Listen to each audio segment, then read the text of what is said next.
ક્યારેય એવું વિચાર્યું છે કે જ્યારે લોકોની અતૂટ શ્રદ્ધા અને એક થઈને કામ કરવાની તાકાત ભેગી થાય ત્યારે શું બની શકે છે? આજે આપણે એવી જ એક કહાની જોવાના છીએ, વાવડીના ઓમકારેશ્વર મહાદેવ મંદિરના જીર્ણોદ્ધારની, જ્યાં ભક્તોનો સાથ એક મોટા દિવ્ય સપનાને હકીકતમાં બદલી રહ્યો છે. આ જે દૃશ્ય છે ને, એ છે સંત શ્રી જટાશંકર બાપુ આશ્રમનો. જુઓ, આ ખાલી એક જગ્યા નથી, આ તો શાંતિ અને પ્રકૃતિનો અદ્ભુત સંગમ છે. અહીંની લીલોતરી, અહીંની પવિત્રતા, બસ આ જ એ શક્તિ છે જે ઓમકારેશ્વર મંદિરના આ ભગીરથ કાર્ય માટે પ્રેરણા બની છે. તો ચાલો હવે આવીએ આખી વાતના કેન્દ્રમાં. આ જ આશ્રમની અંદર આવેલું છે ખૂબ જ પવિત્ર ઓમકારેશ્વર મહાદેવનું મંદિર.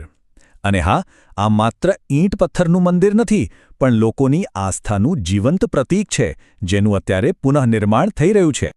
આ શિલાલેખને જુઓ, એ મંદિરના ગૌરવશાળી ઇતિહાસનો મુખ સાક્ષી છે.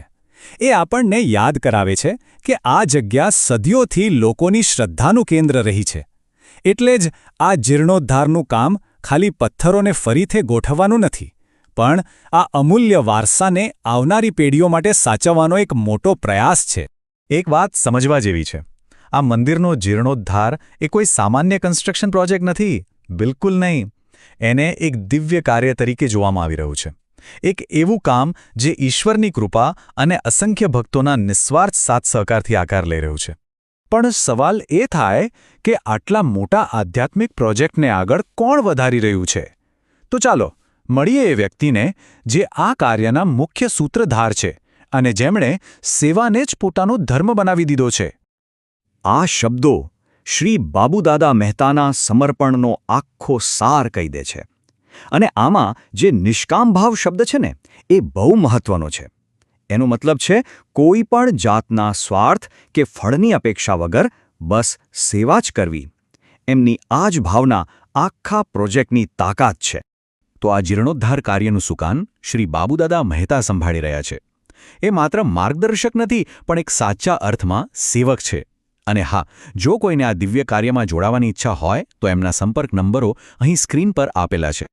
પણ એક વાત ચોક્કસ છે, આટલું મોટું દિવ્ય કાર્ય કોઈ એક વ્યક્તિથી ન થાય. આ તો ભક્તોના સામૂહિક પ્રયાસ અને એમની શ્રદ્ધાનો એક મહાયજ્ઞ છે. તો ચાલો હવે સમજીએ કે આમાં સમુદાયની ભૂમિકા કેટલી મોટી છે. આ દ્રશ્યો આશ્રમના પવિત્ર વાતાવરણની સાબિતી આપે છે. બસ આ જ વારસાને સાચવવા માટે બધા ભક્તો ભેગા થયા છે. અને એમનો નાનામાં નાનો ફાળો પણ આ મહાયજ્ઞમાં એક આહુતિ બરાબર છે. તો અત્યાર સુધી જેમણે પણ આ મહાસેવામાં પોતાના